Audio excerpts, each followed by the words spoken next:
Along the Doo River in Monrovia is a community of about 150 youth notorious for illicit drug use and sales. Those who live here call the area Abule City and say it is a haven for unemployed and frustrated comrades to find some peace. Benedict Souza is a resident and leader of the community. He says Liberia's unemployment has driven many youths to desperation. Many resort to drugs to cope. Abule contains all of the category of habits. We get liquor people there, we get drugs users there, we get cigarette users there, we get opium users there, we get cool users there. Everybody forms part of our drugs. Souza explains that while Liberia's unemployment has driven some youth into violent crime, communities like the Abule City provide a kind of security to those who live there.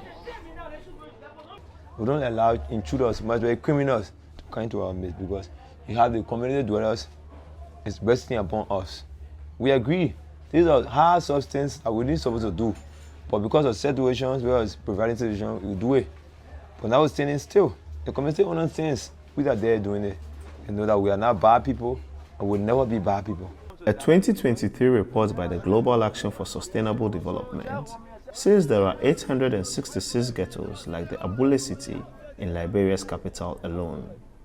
The report estimated that about 100,000 young people in Monrovia are involved in substance abuse. Advocates say Liberia's 14-year civil war in the 1990s and early 2000s bet this epidemic. Since the end of the Civil War, the issue of drugs started in the country, and at first it was actually being done by the warlords. They were given to the fighters in order to get them brave to the front line, because at that point they cannot be to their senses, so they get them brave to fight. Then after the war, it became a major business now in Liberia.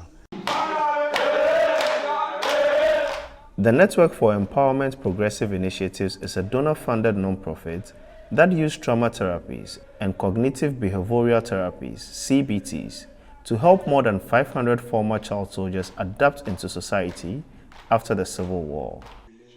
Ball says the program is now using the CBTs to help young people struggling with drug abuse.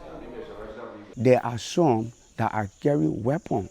There are some that, because of the abuse of drugs, they want to maintain that status, they have become armed robbers. So based on our interview, we try to deal with those higher risks that are in the community.